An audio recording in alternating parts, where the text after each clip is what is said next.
Hey everybody, welcome back to Backlog Banter. I'm your boy Abram, joined as usual by Tucker Hazel, and we are here today for Backlog Banter proper, where we talk about all the games we've been playing. And if you want to tell us what you've been playing, join our Discord link as usual, top of the description all the way down there.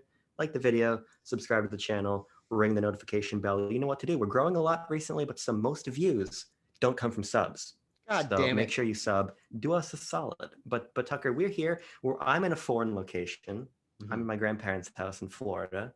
You're in your living room. Yep, my It's going internet, to be a my wild fucking episode. room just sucks. For whatever reason, about 2 weeks ago, the Wi-Fi in my room just started really taking a nosedive, and I have no idea why. And it's very frustrating because it's also inconsistent. I recorded a podcast episode with Jared Petty and a couple other guys last week. I had two different things.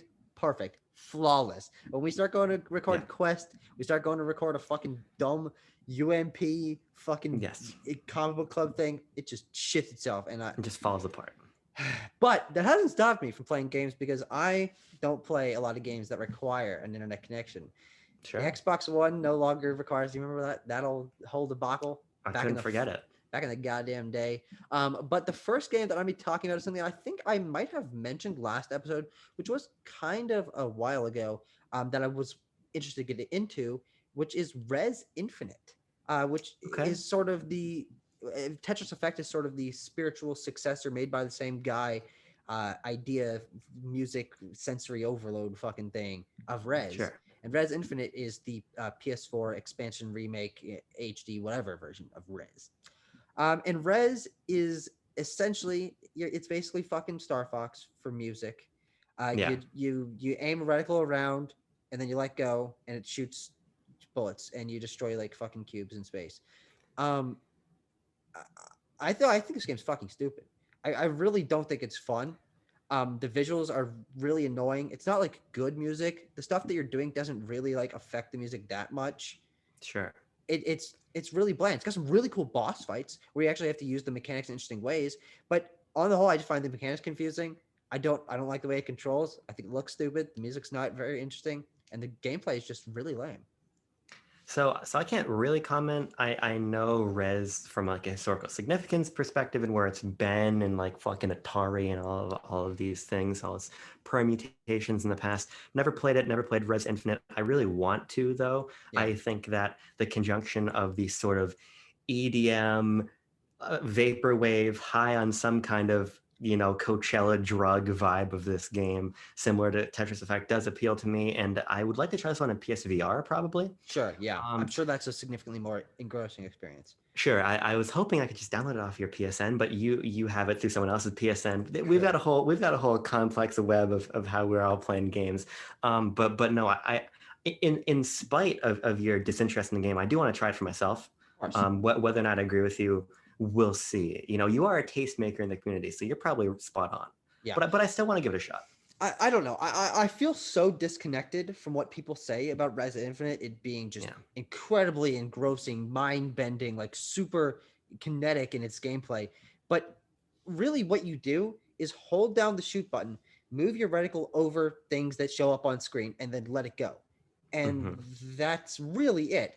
okay, There's some things like in order to move on to a different stage, you have to find a certain thing that shows up in the environment, but you don't have to interact with things in the environment for that to show up. So like, really, what's the point of destroying things? Like, there's just sure, I'm just missing a piece. It doesn't make a lot of sense to me. And while I was okay, enjoying the ideas of you're essentially this AI that's evolving as you destroy viruses, there's like percentage meters of how well you did and stuff, and then you get to these admittedly really visually interesting boss fights that one of them is giant fucking jellyfish that and one of them in a tube, and like I was doing all these cool things, but the moment to moment gameplay I just felt really empty. Like it's just yeah, I felt no drive to get better at it because it wasn't very complex, and hmm, okay, there's just a very weak gameplay loop in my opinion. But that's just kind of a downer to start on. But I really did not enjoy it, good, especially coming off of Tetris Effect, which I absolutely adored, and knowing yeah, that it was the same creator, and having tried Lumines and not understanding that, but because I didn't give enough time to it, yeah. um, I'm very disappointed in Res. Too bad. Whatever, fucking whatever. Tucker, I'm going to talk about a game, but before I do that, I want to give a quick shout out to a game I'm going to talk about in the next installment of BLB. As of the day we are recording, it is the launch day for the Great Ace Attorney Chronicles, and I want Yeah. to talk about it very briefly. I'm still in the first case, so I don't feel like I have a ton to say. Um, but I think there's hope that I'm going to like a visual novel, because my first visual novel was Femcom Detective Club, which I bought earlier in the year, which is basically as straight-laced of a visual novel as you Yeah, can of possibly course. get. So that did little to draw me in. But already I'm hopping into Great Ace Attorney Chronicles, and it is so expressive, and the detective elements are so interesting, and the story grabs you right away, and the music and the ambiance and the wackiness of the characters, it's all very compelling. But like I said, I'm really early on, so I'm gonna Yeah. delve into that next episode. Instead, Tucker, I want to talk to you about a game that I'm sure you have on your list too, which is Legend of Zelda Skyward Sword HD. Oh, yeah, I didn't plan to talk about this, but it makes sense from what you're about to say that we would bring it up here. Yeah. So right now I've put about 9 hours into the game or so, according to the last time I checked my play clock. And I'm in the Larenu Desert. Yeah. Larenu? Doesn't matter. I'm in the Leniru. desert. I'm gonna look it up. I'm in Time Shift Stone Alleyway. As I referred it to you when I was Leniru. talking to you last. Lineiro, fine, whatever. I'm trying to get into the mining facility. I'm doing the thing right now where you got to find the three like power nodes Yes. and connect them. I'm not crazy about this game anymore. I hate to say. I'm going to keep chipping away at it, but my central contention with it is not that I think it's anything less than a great game. But for my taste in Zelda series, it's not scratching the itch I want it to scratch. Yeah. My problem is this game is so focused on its dungeons and its puzzle solving Mm-hmm. that every other element of the game gets subsumed into that. Yeah. And I love the story, I love the world, I love the items, everything I said in my first impressions stands true. But what I didn't realize was how even overworld areas were going to feel puzzle heavy, like I'm in a Yeah. dungeon. And for me, it's just lacking that spark of me exploring the overworld of Hyrule and A Link Between Worlds, or the Great Sea in Wind Waker, of Yeah. course, Breath of the Wild, whatever. So just the components of the formula that really work for me are downplayed in favor of something else, Yeah. which is why I think it's a very pointed and polished and focused game that I'm going to enjoy at some point, perhaps when I'm more in the mood for it. Right now, I'm just not vibing with how puzzle heavy it is. Yeah. I've played more hours than you. I didn't remember that a specific name, what you were saying, the Yeah. Time Shift Stone Alleyway.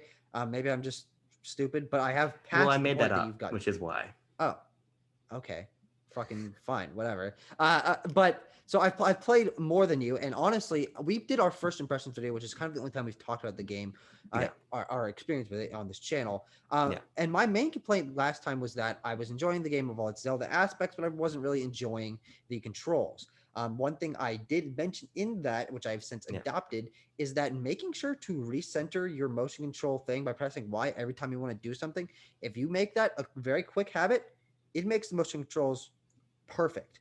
I started doing that, and I have not had an issue with the motion controls once since then. Good. I also have not been doing Yeah. as much of the balancing while going across the fucking wire. That sucks. Or the swinging. Sure. Those are really only in the first area, which is weird. But now that I've Yeah. gotten past that and gotten more used to the motion controls, I'm really loving this game. And I think where I come down on it is similar to you in my complaint of it being too puzzle heavy even to the overworlds. However, the more I get into it, I think that might actually be a positive, because my love for Zelda, in Breath of the Wild, in Link to the Past, Link Between Worlds, whatever, is that exploration. However, the reason the games feel strangely paced to me is because there's such a disconnect between the overworlds and the dungeons. This game doesn't have that issue. It is very Sure. focused in its design, and it's very consistent overall. You don't get jarred out of an overworld into a dungeon and have to switch your brain from exploration to puzzles.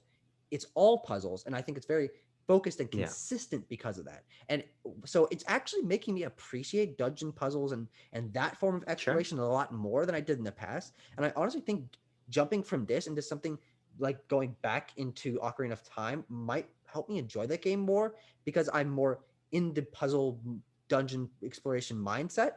Whereas starting with Breath of the Wild, all I wanted to do was explore. Of course, the dungeons, the shrines, Divine Beasts.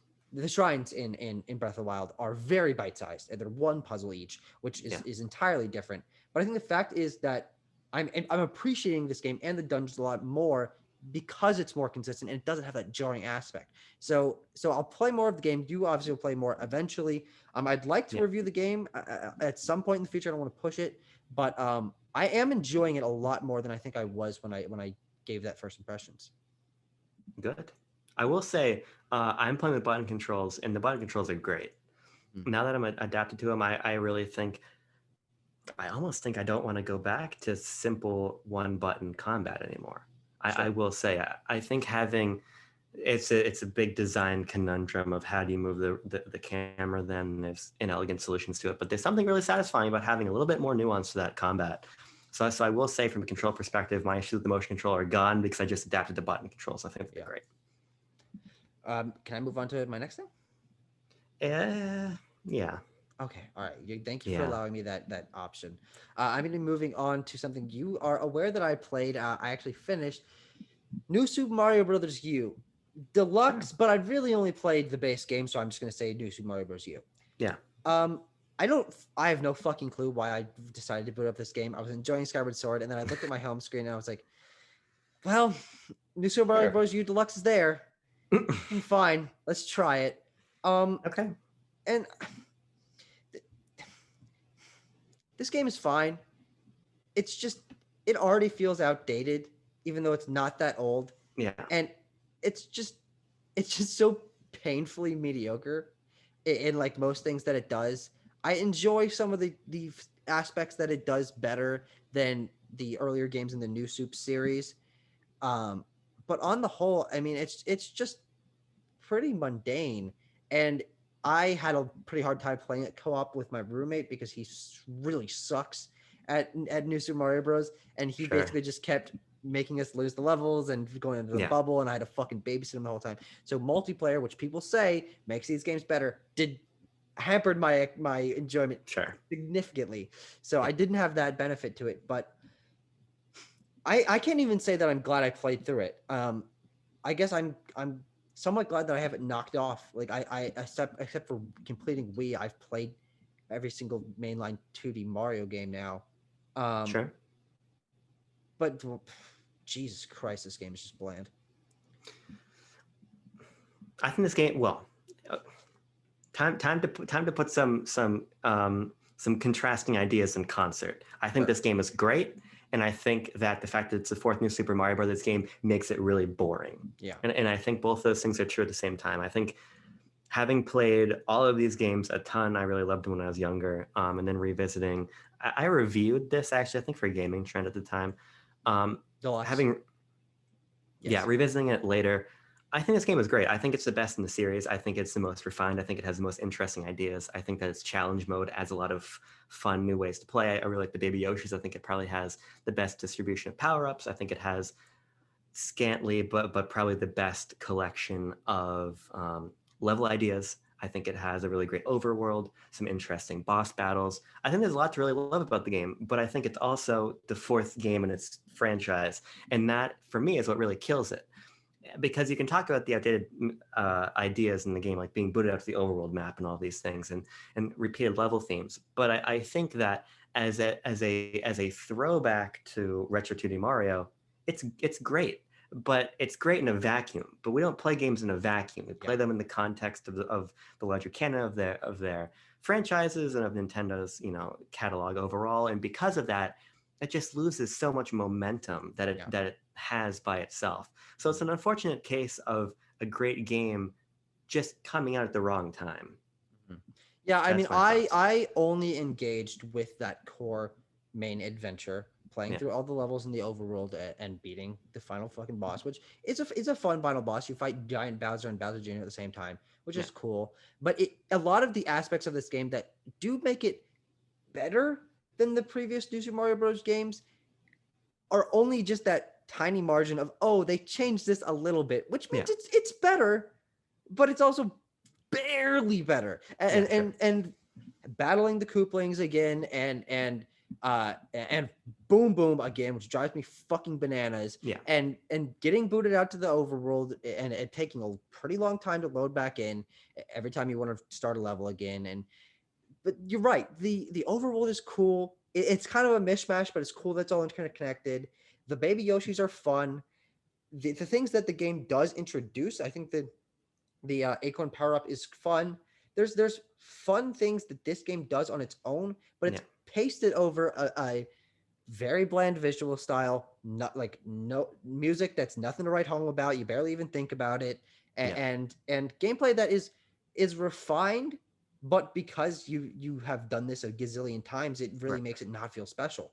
And I think I have to focus in and say that I couldn't find myself enjoying those special things very much because I just felt like they were barely tweaking things, which is true. They were barely tweaking things to make, hey, guys, we've got a new Mario game coming out with the launch of our console.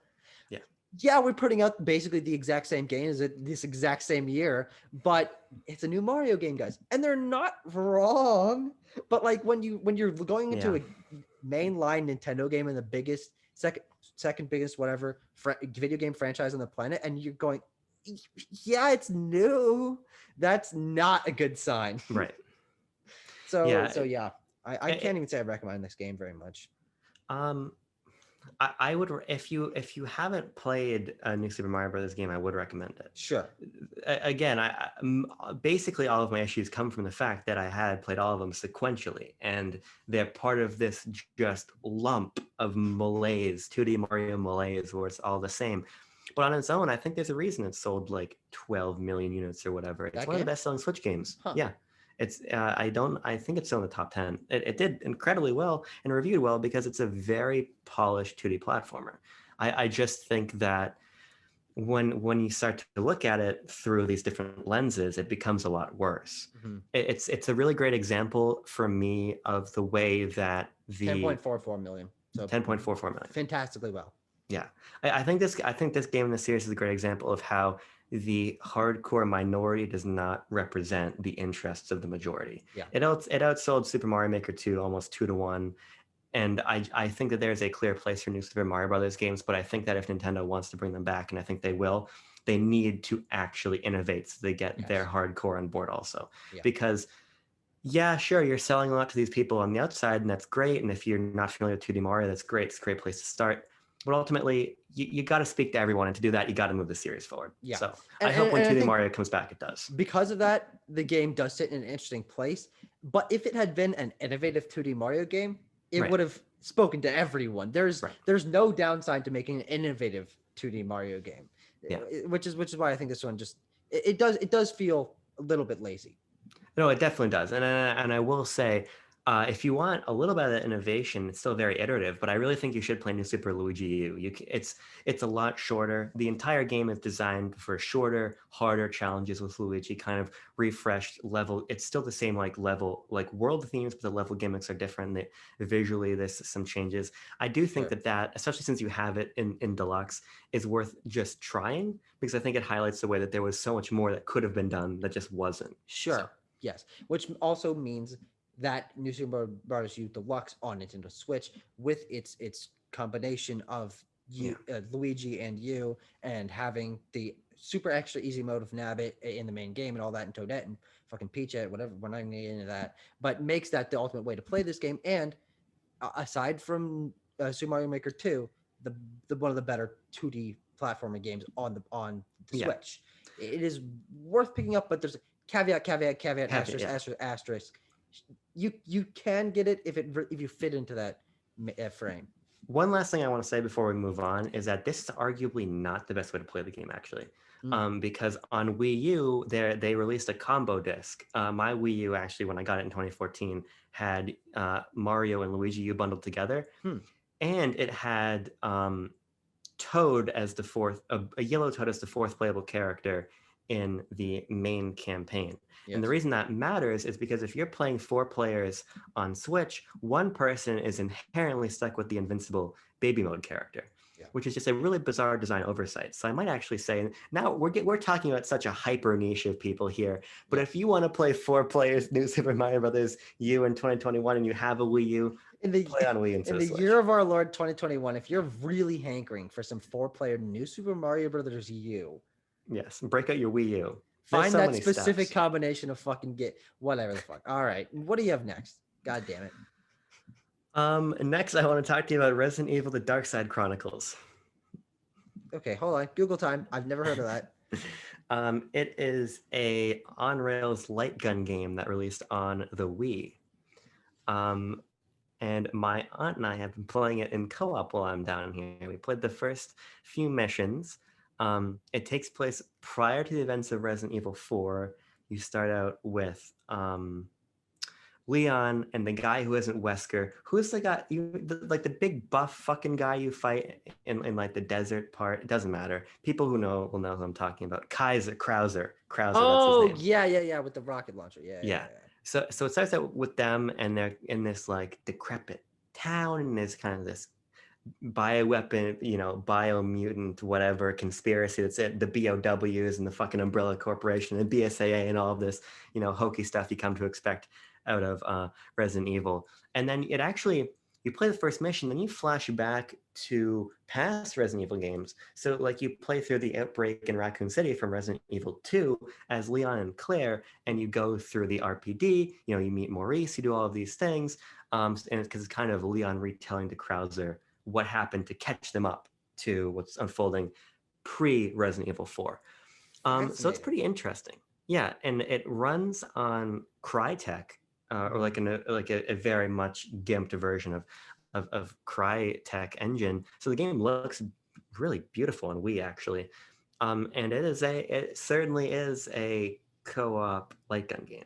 Yeah. It takes the aesthetics of Resident Evil in the story and then brings in things like, oh, you can pick up a green herb and use it to heal, or oh, here are the weapons you recognize from Resident Evil. Yeah. But ultimately, it's a score based, really on rails, really linear, occasional branching paths, super high intensity, high energy light gun shooter on the Wii. Mm-hmm. And because of that, I don't know if I feel compelled to play more. We played the first few missions, but it's a really interesting little piece of the franchise's history that I think a lot of people overlook. Yeah, I mean, I've never once heard of it.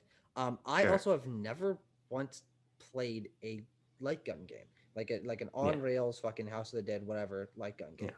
Yeah. I think that's fascinating. The idea of it being set in that interesting place and recontextualizing old locations is awesome. It's basically exactly what I wanted new Pokemon Snap to be. Right. Is going through familiar locations that recontextualizes them in a way. And I like the idea, even if it's somewhat gimped, of, hey, that picking up a green herb heals you in Resident Evil. Yeah. Let's have it do the same thing here, so you feel like you're playing a spinoff of the franchise and it feels more connected in that way. All of that sounds interesting, though because of my lack of experience with light gun games, I can't say I'm particularly interested in it, but I'm interested in the fact that I didn't know it existed, and it's a fun idea for a spinoff.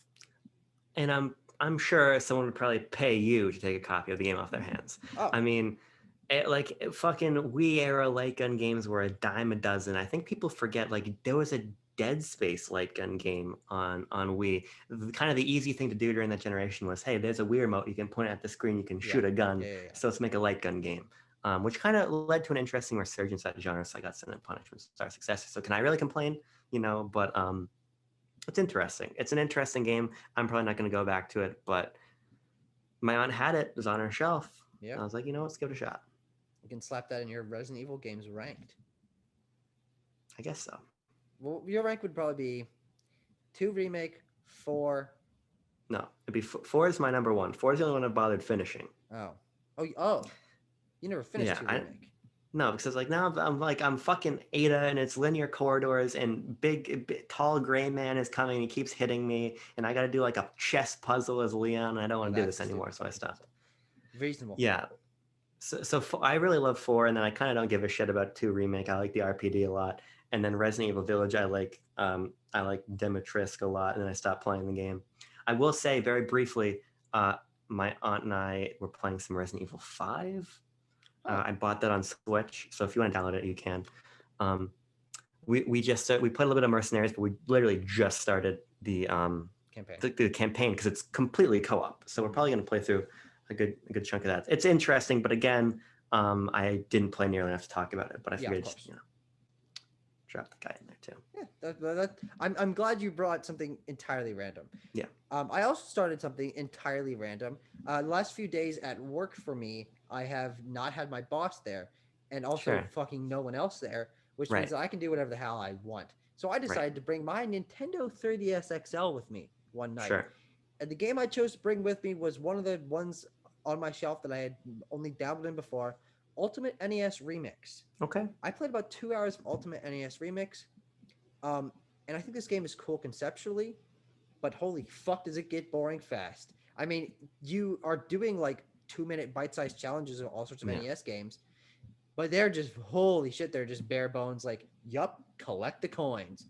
Yup, jump over the thing. And I did like the entire sets for Donkey Kong, for Super Mario Brothers, for Dr. Mario, for Donkey Kong Jr. I was trying each of these from each of these games, and while I think there's interesting ideas there, they're almost all relegated to the remix section, which is a very small portion of the levels that are in the game. You have to play a lot of the main levels to unlock the remix ones, and the remix ones are where modern game design philosophy applies, and they're mixing things together in interesting ways and recontextualizing mechanics, and you're like, oh, okay, all right, this Yeah. is really what it's meant to be.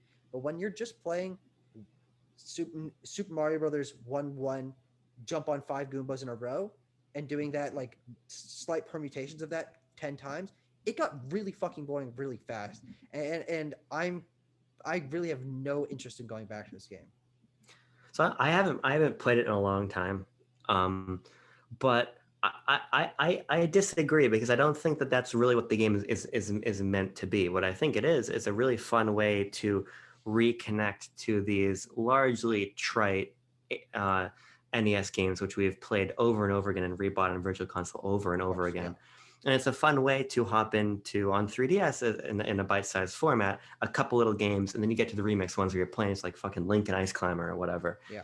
And I think the fun of that is playing the game for 10 minutes at a time and seeing these little chunks and seeing how they're recontextualized and thought of in a different way instead of here's the ROM of Super Mario Brothers again.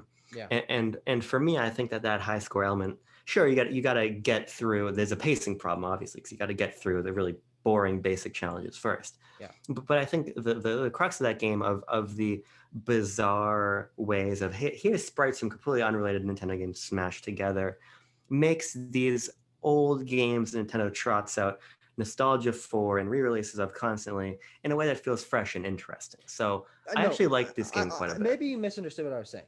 Those remix levels, I think, are phenomenal. I think they're what this game should have been entirely. I Sure. think the problem is I played almost 200 levels, and only 20 of those were remix ones. Okay, You sure, have yeah. to play so many of the main ones to unlock any of the remix ones that it Yeah. really makes it feel bogged down. Sure. I mean, and maybe it's because I'm familiar with so many of these games. So when I'm playing Super Mario Bros., I'm like, yeah, I fucking seen all this. I know how Donkey Kong works. Shut the Yeah. fuck up. But for games that I didn't know as much about, like Excite Bike, even some of those basic missions were teaching me things about Excite Bike. I had no fucking idea because those games are goddamn esoteric, and if you don't have the fucking manual, you have no idea what any of it means. If you're just playing the game for the first time, I've got Excite Bike on Yeah. NES, and I was just like, okay, I'm holding A and sometimes letting go. Fucking phenomenal. But you can do wheelies. You have to cool down your engine with different areas. Of like, okay, there is more to this, which I didn't know, and I was able to actually learn that through Sure. NES Remix. But for the vast majority of the game, it doesn't feel like it's fun ways to recontextualize these ROMs because they are just having you do a section of a challenge in the Yeah. most basic way possible, and Makes sense. they're remixing those in very slight ways Yeah. 20 times per game, which I just think is a little too overweighted. If those had been optional, if those had been sections that you can play to learn about the game, to get into the remix mode so you know the mechanics a little better, that would Yeah. have made sense. But also the high score based thing, I don't think is really a huge aspect of the game because I got 3 stars in almost every single level I played within 1 or 2 tries. Like maybe Sure. I die, there's no penalty to restarting, so I would just restart. and then 2 minutes later I have 3 stars. So I didn't find the high score chasing to be anything compelling. Yeah, I Um, mean, like I said, it's been a long time since I've played, so I'm going to defer to you on that sort of pacing and bloat issue. yeah, But I will say I hope this is an idea that gets revisited. I don't understand why it wasn't. yeah, of course. So I have my fingers crossed it does show up because as people might forget, Ultimate NES Remix was actually a compilation of NES Remix 1 and NES Remix 2, which were Wii U downloadable titles only. So Yeah. I would love to see that philosophy be brought back on Switch, maybe get SNES Remix or Hop 1064 or whatever. I think that'd be a really fun $10 downloadable title as Yes. the originals were on Wii U. 100%. I do think that there is possibility for this to be really cool if they lean more heavily into the remix aspect of it. Yeah. Though playing this and going through my mind, I'm like, oh, they could bring this back, but I really don't know if I would want to. Just now Sure. that I've tried this, I'm like, they would kind of have to go through the same thing again. Would it be as interesting? Okay, SNES games are more complicated, whatever. I hope they bring it back for those that are interested in it, but I really don't think it would be for me. Sure. What do you got next? Now, Tucker, I've got one main game to talk about and one shout out to give. The shout out I want to give is to Samurai Warriors 5. Now, here's the deal about Samurai Warriors 5. I recently joined the staff over at Ninty Fresh. Quick plug time. Ninty Fresh is a print Nintendo magazine. We talk about the entirety of Nintendo's history. There's also Switch Player magazine, which is only Switch related, but this runs the gamut from NES to now, as the tagline of the magazine espouses. And so I'm super excited to be part of the team. Nintendo Power is so much of why I love Nintendo and why I am so excited to work in games journalism. And it's an amazing team, amazing publication. Really happy to be here. And so I've got a lot of assignments for this next issue, very secret. And if you're watching this video, you're going to love this next issue. But I will say that I'm reviewing Samurai Warriors 5. So I got to save most of my thoughts for then. When the issue comes out, you get my full review. But having only played Hyrule Warriors and Fire Emblem Warriors, of course, both Hyrule Warriors games, it's really interesting playing one of the Koei Tecmo Musos that is not a Nintendo crossover. There's actually more strategic elements that are basically that the Zelda ones forego, almost like some MMO-esque cooldowns and more tactical elements, and bring other garrisons onto the battlefield and stuff, and some interesting collaborations between systems. But I will say on Switch, the fidelity of the game is not quite where I'd want it to be, and the camera is pretty fucking weird. I don't understand what's wrong with the camera, but it can kind of break the pace of the game. But I'm really excited to investigate the game more. I've been playing quite a bit, and I'll have played a lot more when my review goes live in that issue, which you literally will not see for like 2 months, but it's gonna be worth it when you do. I'm very excited to have you, or for you to have the opportunity to finally essentially work in what inspired you to do what you're doing now, and that's a cool full circle, dreams coming true story. And I don't really have any interest in physical print magazines because I never had them as a kid, and frankly, I think this is a waste of space. But I'm glad you're able to write this article. It's also cool that you're jumping right in with a pretty major release review. Yeah. 2 things. One, I have your home address. I will send you a copy of Ninty Fresh, and maybe we can convince you. Maybe we'll convince you. That's perfect recycling fodder. I'm joking. I would read it if I got it sent to me. Yes, I'll send you a copy. We'll make a Ninty Fresh fan out of you. Second of all, yes, I'm very excited to be reviewing this. It's also a soft reboot, so if anyone else in the audience is interested to hop into a new Musou, if you got interested through Age of Calamity or Hyrule Warriors, Fire Emblem, whatever, maybe check out this one. I'll have a review soon. I've always been interested in trying them. I only played the Age of Calamity demo. But honestly, I almost think I might be more interested in that core version of it because for me, so much of my enjoyment of Age of Calamity, which I did play the full game of, was haha, look what they did with Breath of the Wild stuff in this game. But if that was stripped away, I think maybe I could focus more on learning the attack combos and the strategies and whatever. I think the thing is though, you can learn that gameplay, but also say, oh my god, it's the Zelda world I love. So that's why I would probably push you towards an Age of Calamity first, also because you have access to it. But maybe check it out. I'd be curious for you to finally play one of these Musou games beyond the demo capacity and tell me what you think. But I got one game. Do you have one game still? I have one game. Go for it. Okay. we're going to talk about a game that I have had on my Switch for about 2 years now.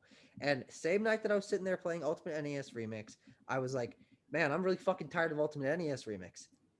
Hey, I've got a roommate who owes me a solid. Tanner, bring me my Nintendo Switch. And hark from on high, Tanner Dykstra rode his fucking bike to the library to give me my Switch, and that was really awesome of him to do. And I played a bunch of Murdered by Numbers, which I've talked about on here. I'm actually very close to finishing that game. It's probably my favorite visual novel and also fantastic Picross game. It's a great convergence, and I'll probably give my full thoughts on that when I end up finishing the fourth case. But I finished that, and I was looking at my Switch. I'm like, what can I play for just a little bit? What's a little bite-sized game? What's something that plays in a little bit of chunks? Xenoblade? No. You know what definitely plays in chunks? A game that only lets you play for 60 seconds at a time, which is a minute. Sure. Which is a Devolver Digital pixel-based sort of Zelda-like clone game, where you only have 60 seconds to live before you die and you have to respawn. So you have to plan what you're doing, run to where location, pick up your thing, fucking know the map like the back of your hand, and then you die, whatever. And I think this game is fine. Maybe I didn't give the time of day, but it's just really, really basic, and it's also very esoteric in terms of a character saying one thing and you having to remember that this thing connects to this and this item. Okay, this guy wants water, so you gotta go get the fucking watering can, and then he gives you it's a lot of layers and layers and layers of, okay, this doesn't make exact sense, but if you futz with it enough, it kind of makes sense. But I didn't care enough to futz with it to make it make sense. So I just played through the game with a guide, which took away all the fucking mystery of it. But I really don't think that I would have ended up getting through it without that. And with a guide, you can beat the game, I think, in 30 minutes. Or like if you know what you're doing, you can beat it in 30 minutes. But my playthrough probably took me 50 minutes or something like that. And it's got some charm to it, but it's black and white, very simple pixel art. It's stripped down to the basics, and there's a cool uniqueness to that. But on the whole, I just don't think it is very compelling. It's cheap, it's short, it's Devolver. They don't make bad games, so I think it's quality enough for that. They did publish Carrion. Yeah, they did publish Carrion. But I don't really say I recommend Minute if you're interested in the idea of it. If you like that 2D black and white pixel art style, basically ripping off Legend of Zelda every which way you possibly can, you could have some fun with it. But I just don't think it's complex enough for me to really care. And that means that I'm gonna just delete it from my Switch and probably never think about it again. That's a ringing endorsement. Yeah. So I bought Minute back when it came out on Switch. Upon the high praise it received. Let me put it this way. Majora's Mask's time loop puts a level of pressure on me to where I cannot play Majora's Mask. So think for a moment, Tucker, about me trying to play Minute. Yeah. I think I probably played this game for 15 minutes. There's no fucking way. There's no way I'm going to figure out the puzzles in time. There's no way I'm going to remember what to do. I'm going to start. I'm going to have 6 seconds on the clock and be stressed out. I'm going to fucking lose my mind. So I just stopped playing. I will say I am kind of interested in the idea of playing with a guide and beating it under an hour just to kind of maybe get it. Because there's that high praise, and I do love that concept. Yeah. It's just not a concept that my brain rejects that concept so quickly. Yeah. That I just wasn't in under 60 seconds. That's true. All right, one more game. I've got 9% on my fucking computer, so let's make this one a quick one. It's not gonna be a quick one. Oh shit. Okay, maybe I should just go get my computer charger. Yeah, why don't you? I'll keep the audience entertained. Oh, okay. I'm not editing this shit out. You kidding me? Okay, sure. Okay, so I'm here. Tucker's gonna go upstairs. I've been to his home, as you saw the in-person content, so I know that's not gonna take him very long. So I just have my Switch here. I'm not really sure. I decided futzing with it because I felt a little bit off kilter because he left me. Felt nervous.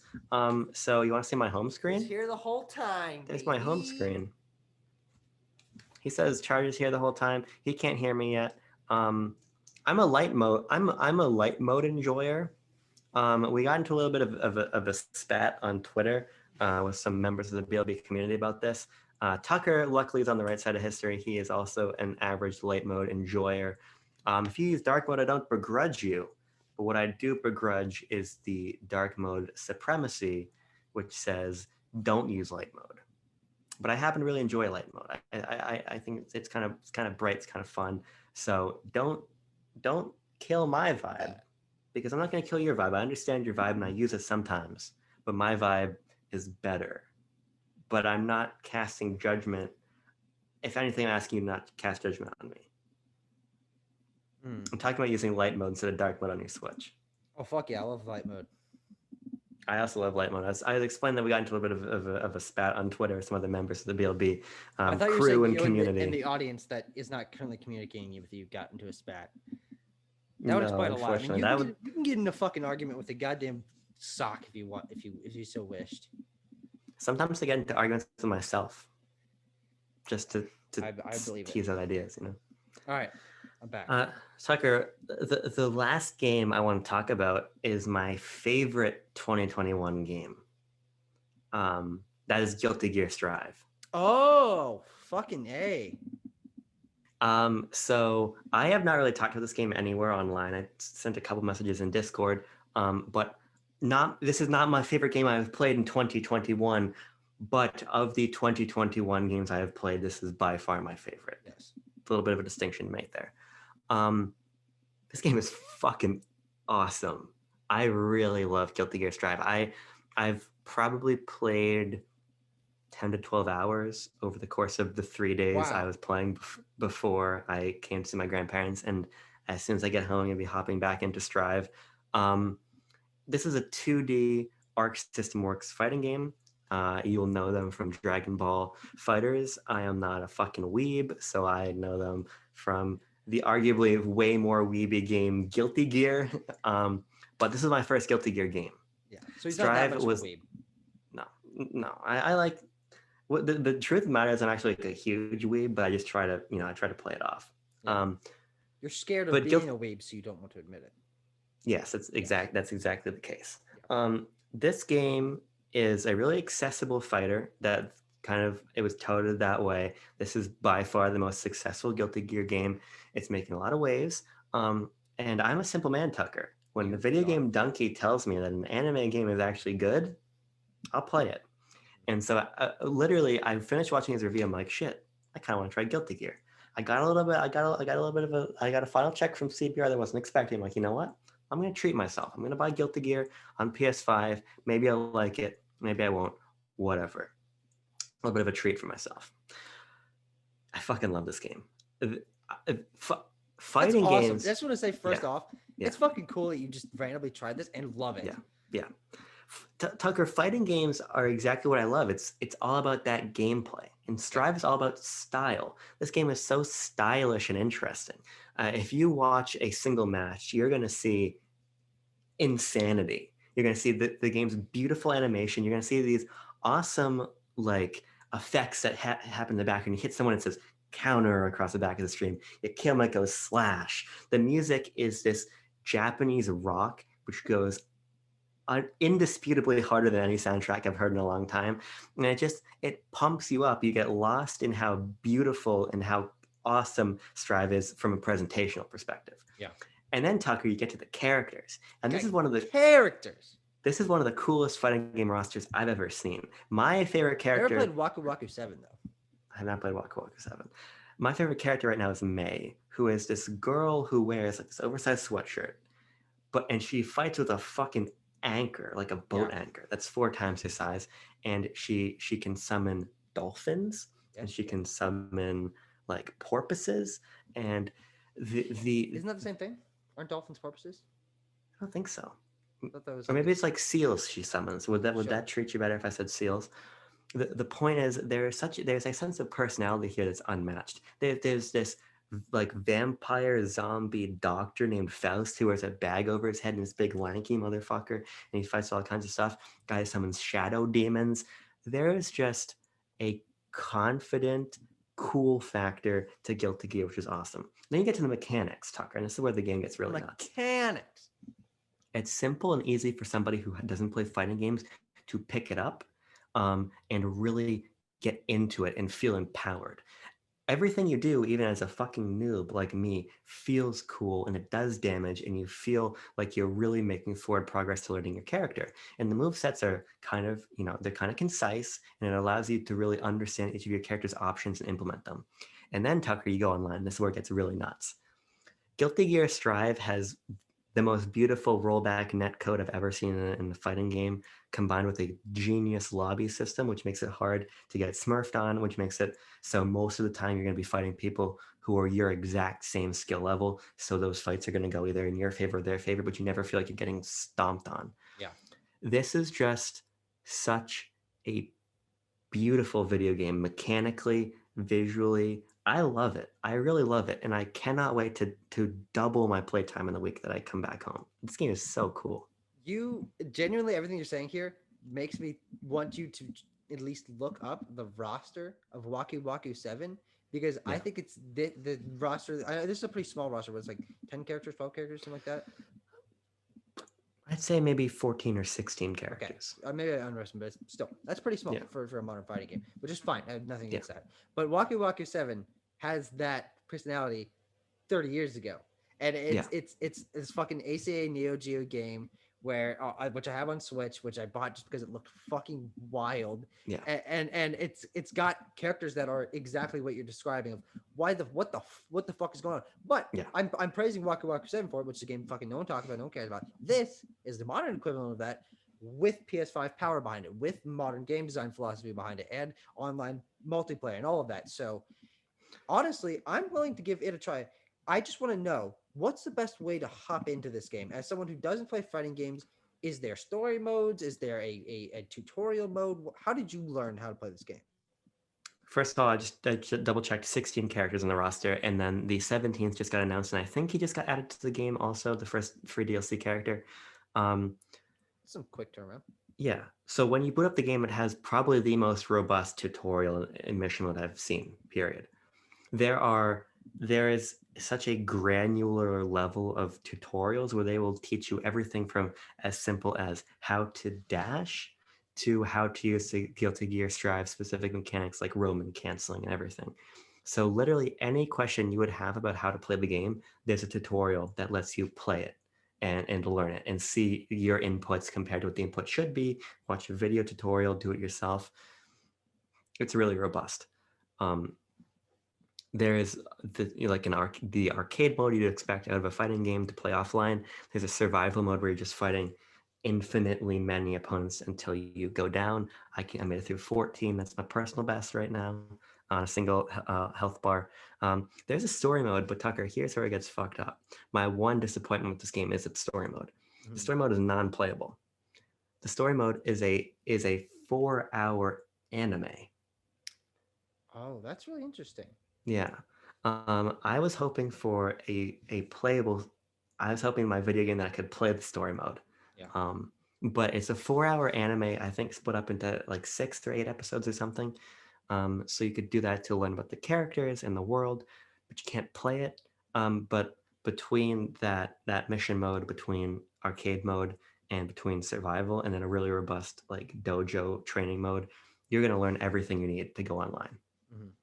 Okay. So. Well, there's a lot there, and honestly, the idea of the story mode being told just like, hey, we know fighting game story modes are usually fucking bogus. Yeah. What you really want is the fucking cutscenes. You want to go watch the goddamn subspace emissary fucking cutscenes online. We're just gonna give that to you. I think there is an honestness to that I think is probably actually better, because if it was an underwhelming story mode, I think that would actually be worse. I mean, they have a story they want to tell. They know the gameplay mechanics are solid, but if they had to force that into story situations, maybe it wouldn't play out as well. So I kind of like that they're trying that somewhat differently. I don't know if that's a great idea for everything, and maybe it's not. I haven't tried, I haven't seen it. I don't know if that works, but I like that it's different, and I like that it's more honest in that way. The one thing I would say is that NetherRealm has been putting really awesome campaigns into their fighting games. Of course. Yeah. Injustice 2's story mode is just awesome and it does a really great job of having a great narrative and also great gameplay elements with a lot of variety and replayability. So I was hoping that they were going to kind of set the genre standard. Yeah. But on the whole, you play Guilty Gear to go online and and to hone your skills and just bask in the glory, because when the game is unfolding in front of you, it's fucking chaos. But it's a chaos that feels empowering because the game is really good at putting you against the right opponents, putting the right depth of tools at your fingertips. So it's just so good. This game is just so So what I'm hearing is it's 2D arms, right? Great character selection, phenomenal music, great visuals, great tutorials, and designed for online. Lots of fun ways to play the game and test its mechanics out. It really just sounds like arms. Here's what I'm gonna say. I'm gonna say yes, so that you'll play Guilty Gear. That's what I'll say. You know, I'm right. I see it wiggling in the back of your brain. Ooh, he's making a fair comparison here. Maybe I've been giving arms too much shit. Maybe Guilty Gear is going to get me to try arms and have a lot more respect for it. Ooh, my name's Aiden Buhner. That seems unlikely, but I feel like I've developed a healthy amount of respect for arms. I feel like I have, especially compared to the arms hater I used to be. If you watch like our arms 2 video, card in the corner, Wasn't that long ago? No, it wasn't. But I feel like I've come around on arms a little bit. Sure. But I think we're done. I think we're done here, and I think this episode was not supposed to happen, but I'm very glad it did. Gave me a chance to literally learn about a new Resident Evil game, hear your thoughts on a game that you absolutely adore. I'm sure we're going to hear more about that in the future. I'm not opposed to giving the game a try myself. Hopping into new gameplay game types is something I'm obviously trying to push myself to do this year. So I'm very willing to give that a shot, and I'm excited for the future. I'm not. The world's going to hell. Fuck. Subscribe. Like. Or don't. The world's. What does anything matter? Are we even real? Neo, the world ends with you. I almost bought that today. Would you have liked that game? I don't know.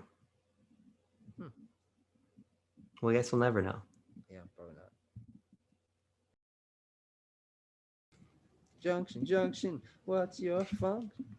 I wonder that often. I've just got one question, Conjunction Junction.